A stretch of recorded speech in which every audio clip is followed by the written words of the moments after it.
29번 문제입니다. 절탄기에 대한 설명으로 옳은 것. 절탄기는 배기가스의 열로 급수를 예열하는 거죠. 따라서 보일러의 급수를 예열하는 장치이다. 2번이죠. 나머지 다른 것은 필요가 없죠. 자, 30번 문제입니다. 보일러를 장기간 사용하지 않고 보존하는 방법으로 가장 적당한 것. 장기간 사용하지 않으면 보일러를 멈춰야겠죠. 멈추는데 물을 빼고 하는 거죠. 따라서 건조시키고 나서 해야 됩니다. 물을 다 빼고 물이 없는 상태로 이렇게 보존하는 게 좋고, 더 좋은 방법은 물 빼고 플러스 흡수제, 습기를 빨아들일 수 있는 것을 같이 본체 안에 넣는다든지, 또는 산화가 아예 되지 않도록 질소가스를 같이 넣어두는 방법을 쓰는 것이 좋습니다. 문제 보기 중에 물 채워놓으면 안 되고요. 배수하고 물이 없는 상태로 보존한다. 이것보다는 사실 4번처럼 건조시키고 생석회가 흡습제 종류 중에 하나인데요. 흡습제. 건조를 시킨 다음에 물 먹는 하마, 흡습제를 넣고 밀봉해서 보존하는 것이 가장 좋다. 그렇게 말할 수가 있습니다. 자, 31번 문제입니다. 하트포드 접속법을 사용하는 난방 방식은 그랬는데요. 하트포드 접속법은 언제 사용하냐면은 증기 난방에서 증기를 공급하는 공급 압력이 고압이 있고 저압이 있고 진공압이 있는데요. 이처럼 저압식으로 공급을 할 때 사용처에서 다 증기를 사용하고 나면 응축수가 되돌아오는데요. 응축수 되돌아오는 관이 환수주관이라고 합니다. 응축수 환수관의 위치가 수면보다 아래에 있는 경우가 있고 수면보다 위쪽으로 연결되는 경우가 있는데, 수면보다 아래쪽에 있는 경우를 보통 습식 환수 이렇게 이야기합니다.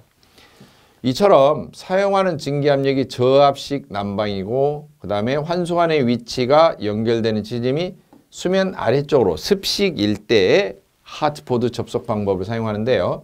다이렉트로 본체에 연결하는 게 아니고 증기관과 밑에 하부에 물이 통하는 부분을 한번 위아래 연결합니다. 그리고 그 연결된 관에 습식 환수관을 연결합니다.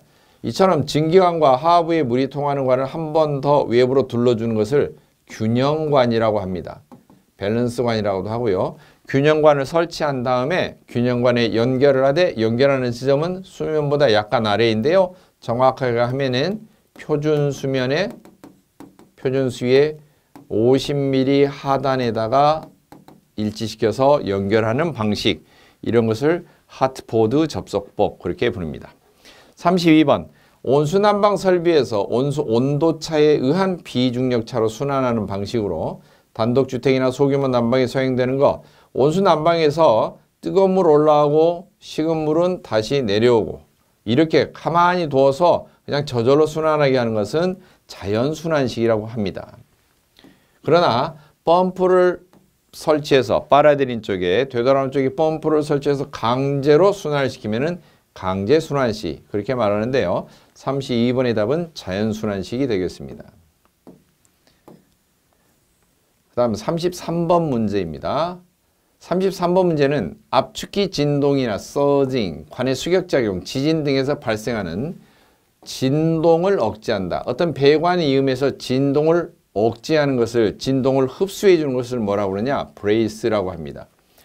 자, 배관의 지지에서는 배관의 지지물, 무게를 받쳐주는 거죠. 위에서 걸어서 해주면 행거, 밑에서 떠받쳐서 무게를 받쳐주면 서포트. 그 다음에 이 무게가 아니고 배관 자체가 이동하지 않도록, 배관을 이동하지 않도록 이동 제한, 구속시키는 거죠. 딱 붙잡아주는 거죠. 이런 경우는 리스트레인트라고 합니다. 리스트레인트. 그리고 진동 흡수, 배관의 진동을 흡수해 주는 것은 브레이스 그렇게 말합니다. 보기 중에 밴드밴은 연관을 구필 작업할 때 사용한 거고요. 그 다음에 플랫 밸브 같은 경우는 그림처럼 어떤 하천의 하수구에 연결돼서 밖으로 배출하는 쪽에 역류 차단이나 방지를 하기 위해서 마지막 말단에 설치하는 그런 장치들입니다. 34번 온수 보일러에서 팽창 탱크를 설치하는 주된 이유로 옳은 거 그랬는데요. 팽창 탱크는 사실 가장 큰 원칙이 온수 보일러에서 갑자기 온도가 올라오면 내부의 온수가 팽창하면서 압력이 높아지겠죠. 이것이 본체에 영향을 미치지 않도록 환수관 쪽이나 송수관 쪽에서도 끌어 넘쳐서 부피가 팽창하는 온수를 팽창 탱크로 넘겨주기도 하고요. 또 하나는 환수관 쪽에서는 팽창관이 연결되어 있어서 팽창하는 압력이 수위를 밀고 올라가서 이쪽으로 이렇게 물높이가 올라가는 쪽으로 이렇게 흡수가 되겠죠. 이런 역할을 하는 것이 원래 팽창 탱크입니다. 그리고 보일러에서 어딘가 누설이 있다든지 물이 약간 부족하다든지 그러면은 팽창 탱크에 담겨있는 물이 밑으로 내려서 공급하는 역할도 합니다. 자, 주된 이유 보겠습니다. 1번. 물의 온도 상승에 따른 최적 팽창에 의한 보일러의 파손을 막기 위한 것이다. 이게 가장 첫 번째 이유가 되겠습니다. 나머지는 팽창 탱크하고 전혀 관계없고요. 보기 2번은 이물질 제거한다. 여과기. 보기 3번에 온수 순환 펌프에서 맥동이나 캐비테이션을 방지하기 위해서 출구 쪽에 그런 압력을 잡아주는 급격한 압력 변동을 잡아주는 것을 서지 탱크라고 하고요. 4번 같은 경우는 발생한 스케일이나 슬래지 이런 것을 제거하기 위한 작업을 플래싱 작업 이렇게 부릅니다.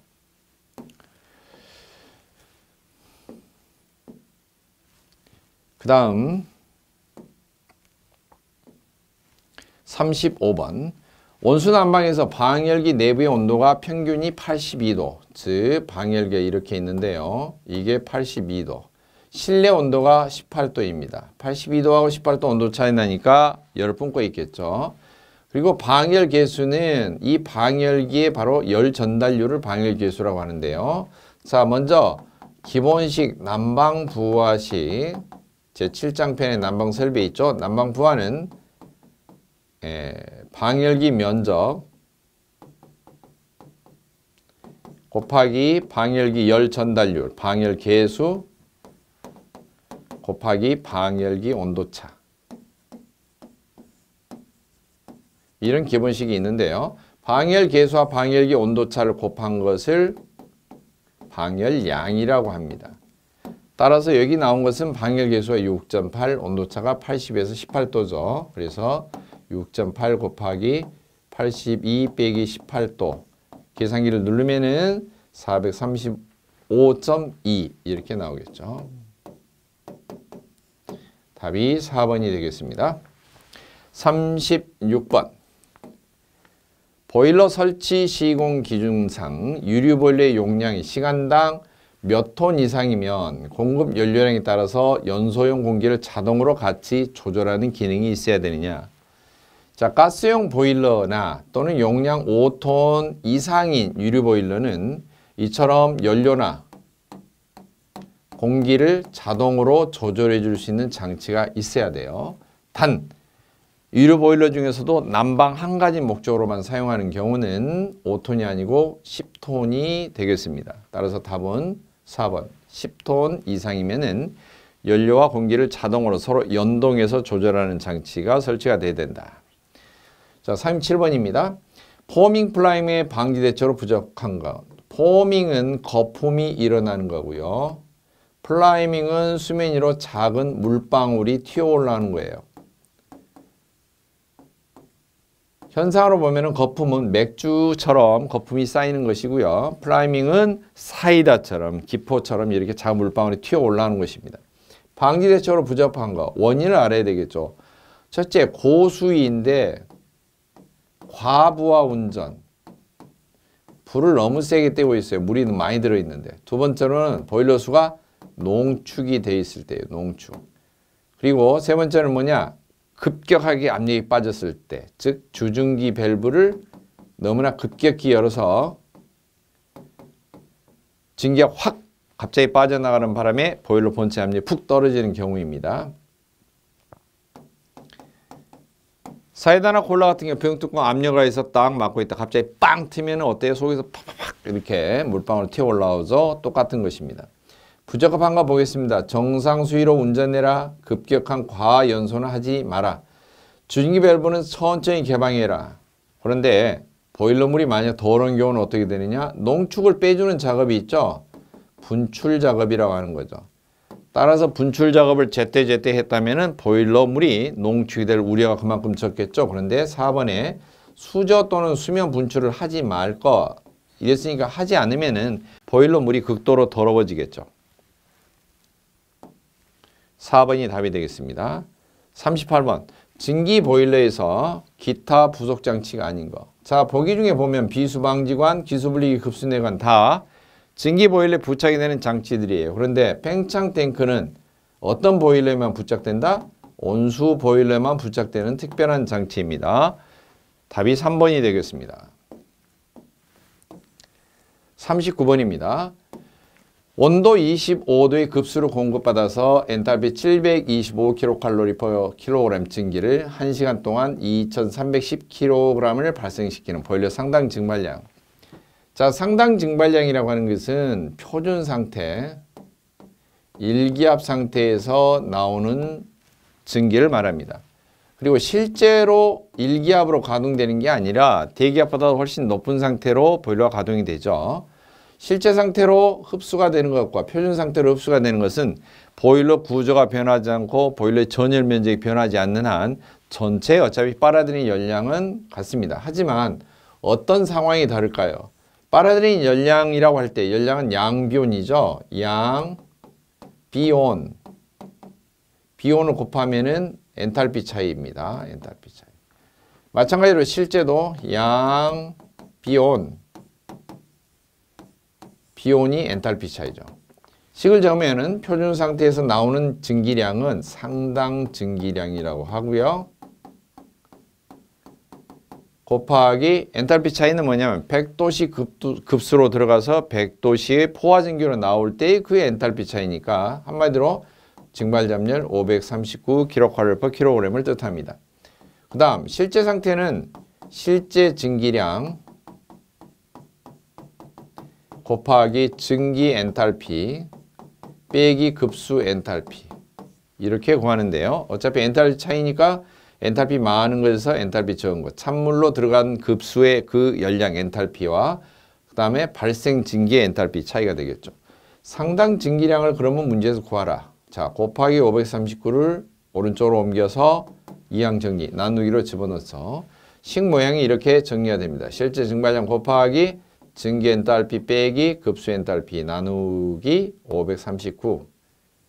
계산 문제 나온 조건 대입해서 2310 곱하기 725 빼기 25. 문제 조건에 온도 25도의 급수가 급수의 엔탈피입니다.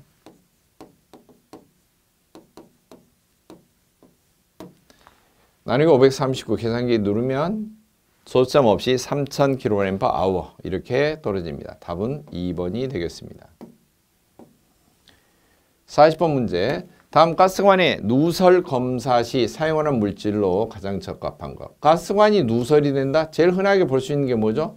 비눗물로 발라보는 거죠. 거품이 나오는지 안 나오는지. 거품이 나오면은 누설이 되는 거죠. 자, 41번.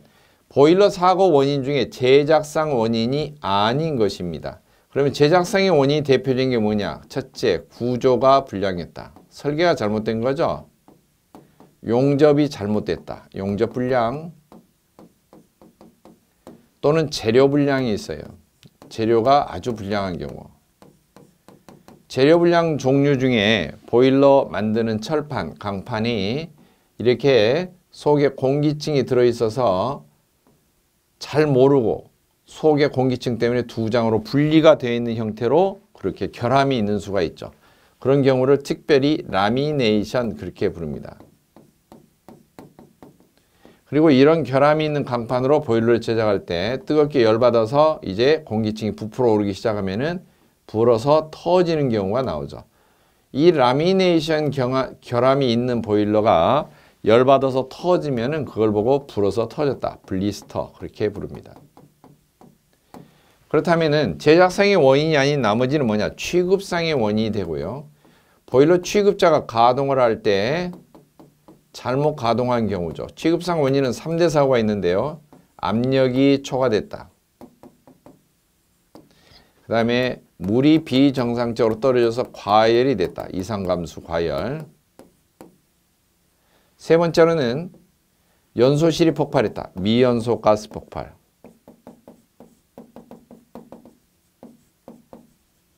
따라서 보기 중에 구조불량, 재료불량, 강도 부족 4번 압력 초과는 보일러 취급자가 잘못한 경우를 뜻합니다. 42번 열팽창에 대한 신축이 방열기에 영향 미치지 않도록 주로 증기 온수 난방 배관에 사용되고 2개 이상의 엘보로 사용하는 방식의 신축이음 수입을 이음이죠. 수입을 이음. 벨로즈는 주름통 이음이라고도 하고요. 또는 팩레스 이음이라고도 합니다. 루프형은 신축 곡관이라고도 하고요.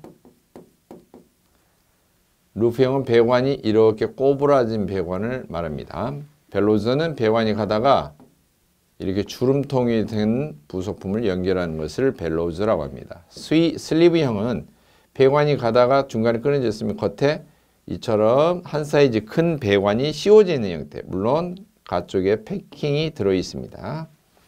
스위블 이음은 배관이 가다가 이렇게 엘보우라는 부속품으로 여러 개 이어서 팽창 신축을 흡수하는 이런 식의 구조를 스위블 이음이라고 하는데 방열기에 사용하는 신축 이음은 4가지 종류 중에서 스위블 이음을 사용합니다. 자, 43번 문제입니다. 보일러 급수 중에 용존 고용물을 처리하는 방법으로 틀린 것, 부적합한 것. 용존이 뭐냐? 녹을용 있을존. 녹은 상태에서 들어있는 거예요. 물 속에 가령 설탕이 들어있다? 그러면 설탕이 녹아있는지 어쩐지 잘 안 보이죠. 그런 것을 용존 고용물이라고 하고요. 주로 경수 성분이 되는 것을 뜻합니다. 어떤 것? 칼슘이나 마그네슘 이런 이온을 뜻한데요. 어떻게 처리하는가? 첫째는 증류시킵니다. 끓인다는 거죠. 이온 교환 필터로 이런 이온만 제거합니다. 그리고 약품을 첨가하는 방법도 있습니다. 잘 분리가 되도록. 그런데 응지법은 어떨 때 사용하냐면은 녹지 않고 흐리게 나오는 불순물, 그것을 현탁질 고형물이라고 하는데요. 물속에 흙탕물처럼 뿌옇게 보이는 것을 현탁질 고형물이라고 합니다. 나타날 현 흐릴 탁이에요. 탁한 빛으로 나타난다는 말은 물에 용해가 되지 않고 물에 그냥 둥둥 떠 있고 섞여 있는 거죠. 근데 응지법은 거기에다가 백반을 풀어 넣으면은 덩어리가 져서 빨리 가라앉거나 빨리 떠오르게, 즉 분리가 쉽게 만들어주는 역할을 합니다. 그런 것을 응지법이라고 하는데 용존 고용물에는 해당이 없습니다. 현탁질 고용물에 해당되는 방법입니다. 44번 난방 부하를 구성하는 인자에 속하는 것. 이것은 원래 방이 있으면은 방의 실내에서 벽이라든지 이런 데로 빠져나갔기 때문에 방열기에서 보충을 해줘야 된다 그랬죠. 방열기에서 보충을 해주려면은 보일러 본체에서 보내줘야 된다. 열 발산하고 방열기에서 다시 보일러 본체로 되돌아오죠. 먼저 첫째 출발점은 벽이나 이런 데서 빠져나가는 손실의 개념이 있는 거죠. 즉 벽을 통과해서 빠져나가는 걸 보고 벽 관류 연소실, 벽 통과 열 손실 그렇게 부르고요. 그 다음에 환기나 유리창, 벽 지붕을 통해서 취득이라고 하는 경우는 밖에서 열이 스며드는 경우를 말해요. 이런 경우는 겨울철에는 해당이 없고요. 밖에서 안쪽으로 실내로 스며드는 것은 여름철에 해당이 되고 여름철에 이런 스며드는 역을 없애줘야 되니까 난방부가 아니고 냉방부에 속합니다. 45번 증기보일러에는 2개 이상 안전밸브를 설치하도록 규정이 그렇게 되어 있죠. 그러나 1개 이상 설치되는 경우가 있죠. 보일러의 전열 면적이 50제곱미터 이하인 경우는 1개 이상을 설치해도 됩니다. 면적 단위 제곱미터 추가하시면 되겠습니다. 46번입니다. 증기난방에서 저압증기 환수관이 진공펌프 흡입구보다 낮은 위치에 있을 때, 즉 본체가 이렇게 있는데요. 원래 응축수는 회수가 잘 되기 위해서 응축수 이쪽 수직으로 떨어지는 과정 가장 밑바닥까지 이렇게 배관을 합니다. 그리고 밑바닥까지 배관을 했는데 보일러에 다시 공급을 해주는 펌프가 설치가 밑에보다 더 높게 돼 있어요. 이 설치되는 높이가 너무 높으면은 바로 한 번에 하지 않고 계단식으로 하라는 거죠. 이런 것을 리프트 피팅이라고 하고요. 한 계단 높이당 1.5m 이내로 하도록 되어 있습니다. 이처럼 연결하는 방법을 리프트 피팅이라고 합니다. 47번 중력순환식 온수난방법에 관한 설명으로 틀린 거 그랬는데요. 중력순환식은 온수난방이 뜨거운 송수는 위로 올라가고 열을 발산하고 나면은 식은 물은 다시 보일러로 되돌아가고 이렇게 해서 자연적으로 순환하게 되는 경우를 중력순환식이라고 합니다. 주로 소규모의 이동이 되고요. 층이 높다든지 고층인 경우는 사용할 수가 없습니다. 사실 온수 밀도 차이에서 온수가 순환하고 뜨거운 물은 부피만 늘어나서 밀도가 푸석푸석해지고 가벼워지고 식은 물은 다시 축소가 되면서 엉겨붙어서 무게감이 더 증가하죠. 밀도가 커지죠. 자, 그 다음 자연순환이 될 때는 배관이 너무 적으면 순환이 되지 않아요. 배관이 사이즈가 커야지 순환이 잘 됩니다. 그래서 자연순환이므로 관경을 작게 하면 안 돼요. 틀린 설명 골라라 그랬으니까 3번이 답이 되겠습니다. 그 다음에 보일러는 최하층의 방열기보다 무조건 제일 낮은 곳에 설치가 되어야지만이 송수가 될 때 뜨거운 물이 올라가기가 쉽습니다. 보일러가 높은 곳에 있으면 올라가 놓고 공급할 방열기가 없으면 어떻게 공급이 어렵겠죠? 따라서 설치된 방열기 위치보다 보일러가 낮게 돼 있어야지만이 송수가 잘 순환이 된다는 거죠. 그러나 실질적으로는 현장에 가면은 대부분 자연순환식은 보기 드물고 강제로 펌프로 해서 순환 펌프로 순환시키는 방법을 사용하죠. 48번 연료 연소할 때 이론 공기에 대한 실제 공기량의 비율이 공기비라고 하는데요. 일반적인 값으로 옳은 것. 자, 실제로 집어넣은 공기는 이론적으로 화학 반응식으로 계산해 본 공기보다 반드시 1배 이상입니다. 즉 이것을 기호를 M이라고 하는데요. 1배보다 크니까 1보다 숫자 크다. 이렇게 이야기해야 됩니다. 만약에 실제로 집어넣는 공기가 이론적으로 계산해 본 공기보다 적으면 무조건 연소가 되지 않습니다. 서로 같이 들어간다 해도 사실은 완전히 연소되기가 어렵습니다. 가령 이해를 돕기 위해서 연소되는 현상을 화장실 그림을 한번 그려보겠습니다. 여기에 땅을 쌌는데요. 연소실에 있는 연료가 굴뚝까지 연소가 돼서 다 날아가려면은 분명히 물이 필요할 거예요. 앞에 물 붓는다고 쳐봐요. 이게 연료라면은 앞에 물 붓는 것은 이제 공기라고 계산하면 됩니다. 그런데 붓고 나면은요, 이게 정확하게 패트리어트 미사일처럼 겨냥을 해서 딱 이렇게 굴뚝으로 나가고 뻥 빠지게 되는 게 아니고 옆으로 그냥 폼 잡고 지나가는 물도 많아요. 연소실도 똑같은 상황인데요.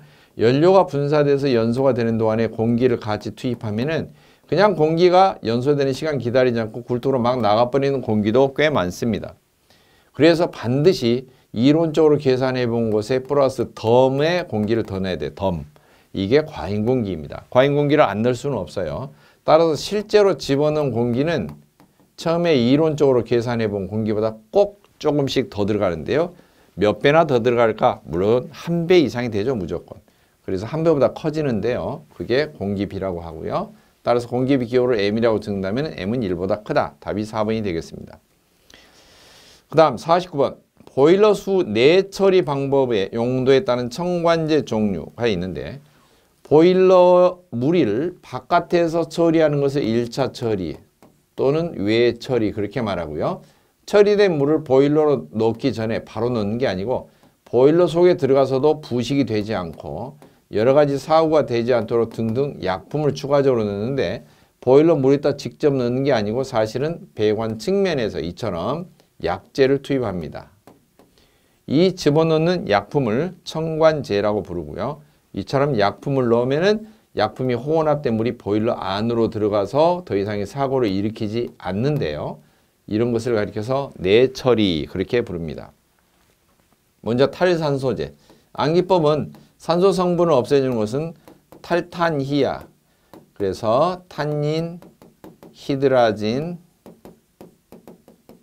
아황산소다 이래야 돼요. 암기 방법은 탈탄희야 이렇게 말하는데 보일러 속에 누가 알코올을 집어넣겠습니까? 보일러 취급자, 근무자가 알코올 중독자입니까? 염산을 물에다 넣으면 보일러 철판이 녹아버리죠. 1번은 전혀 해당 사항이 없습니다. 약품이 아니에요. 자, 그 다음 50번 문제입니다. 진공환수식 증기난방 장치에서 리프트 이음, 바로 이 앞에 있어서 풀었죠. 리프트 이음, 리프트 피팅이라고 합니다. 같은 말로 얼마? 1단의 높이는 1.5m 이내로 한다. 그 다음 51번 보일러 급수 처리 방법 중에 5000ppm 이하의 고형물 농도에서는 비경제적이니까 사용하지 않고 선박 보일러에 사용하는 급수를 얻을 때 주로 사용한다. 선박용은 바다에 떠 있는 거죠. 바다에 떠 있다면은 물이 귀하겠죠. 얻을 수 있는 게 뭐죠? 주로 해수, 바닷물이죠. 따라서 선박용 보일러는 해수를 이용하게 되는데요. 해수를 끓여서 얻은 증류수를 사용한 것이 좋습니다. 그런 경우를 증류법 그렇게 말합니다. 증류법. 52번 문제입니다. 가스 보일러에서 가스 폭발을 예방하기 위한 유의사항으로 틀린 거. 가스 폭발을 방지한다. 자, 1번 가스 압력이 적당하고 안정되어 있는지.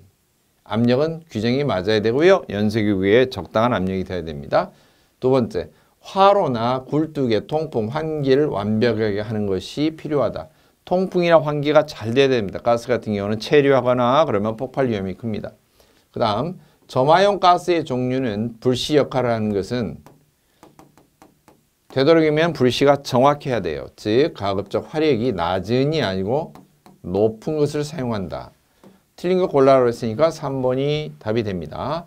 4번 착화후의 연소가 불안정하면 즉시 가스 공급을 중단한다. 다 올바른 가스 폭발 방지하기 위한 방법입니다. 53번 보일러 드럼이나 헤더 같은 것이 없고 작은 전열관을 사용하는 관료보일러의 순환비. 순환비 뜻부터 알아야죠. 순환비는 보일러에 실제로 집어넣는 급수량을 나누기 증기 나오는 양으로 나눠보는 거예요. 이걸 순환비라고 하는데요. 순환비는 무조건 1 이상입니다. 왜 그러는가? 물을 넣으면은 전부 다 100% 증기가 나온다고는 볼 수가 없고 사실 물이 들어가면 보일러 본체 안에서 일부는 증기로 나가고 또 아주 소량이지만 일부는 뭘로? 밑바닥에 분출, 더러운 농축수를 빼주는 대로 빠져나가죠. 따라서 급수되는 양은 분출되는 양까지 따져보고 증기량 따져보면 증기량보다는 무조건 1배 이상이 되는 거죠. 이처럼 모든 보일러는 순환비가 1보다 커지는데요. 분출 자체를 하지 않고 분출 장치가 설치가 안 되어 있는 이상한 구조이죠. 똥구멍이 없는 거죠. 즉 지름이 작은 전열관을 사용해서 관으로만 구성된 관리 보일러는 물이 들어가면 그대로 100% 증기로 나가는 구조이기 때문에 그럴 때는 순환비가 1이다. 그렇게 말합니다. 급수량과 증기량이 같다는 소리죠. 자, 54번 문제입니다. 증기관이나 온수관에서 대한 단열로서 불필요한 방열을 방지하고 인체에 화상을 입히는 위험 방지나 실내 공기 이상 온도 상승 방지 목적으로 하는 것. 자, 먼저 로는 이슬이에요. 이슬을 방지하는 것. 보온행은 차가운 것을 어때요? 지켜주는 거죠. 보호한다. 하는 뭐예요? 겨울철에 추우면 방한복 입잖아요. 추위를 막아주는 거죠. 그런데 여기에서는 증기관이나 온수관 단열하는 건 뭐죠? 열이 못 빠져나게 뜨거운 것을 따뜻한 것을 지켜주는 거죠. 그런 경우는 뭐라고 그래요? 지킨다? 보온이라고 그러죠. 보온. 자, 밑에 나머지 이제 문제는 55번부터 60번까지는 법규에 관한 문제입니다. 법규에 관한 문제는 거의 문제가 응용이 없는 형태로 관요도에 기출된 형태, 거의 같거나 지문 가나다라 순서만 바뀌어 있는 형태로 문제가 나오고요. 법규는 임의대로 해석하는 것이 어렵기 때문에 어떤 조항에 관련된 문제가 나오면 그 여러 가지 유형들 중에 골라서 선택해서 나옵니다. 그래서 이것은 다양하게 문제를 관련도로 많이 접하고 시험을 응시하는 게 좋고요. 사실 법규를 만점을 맞기는 사실 어렵죠. 그렇다 해서 완전히 틀린 것도 사실 어렵습니다. 확률은 어차피 4분의 1이니까요. 그래서 다양한 법규의 문제를 현재 에너지관리법, 저탄소 녹색성장법, 신재생에너지법 이렇게 해서 세 가지 법이 연관이 되어 있는데 이 세 가지 법령 규칙과 에너지 열사용기자재 관리 규칙까지 다 하면은 범위가 너무 짜투리 부분이 너무나 많이 발생합니다. 실제로 출제된 모의고사나 교재에 수록이 되어 있는 과연도 정리 문제 이런 정도만 충분히 읽어봐도 전체 여세 문제 비율 가운데서 못해도 3개 내지 4개 최소 아니면 많이 맞으면 4개 내지 5개, 6개까지도 맞을 수 있으니까 너무 실망하지 마시고 이것은 그냥 과연도 상태로 문제를 통째로 답을 통째로 외우는 운전면허 교통법규 시험처럼 그렇게 공부하시면 좋겠습니다.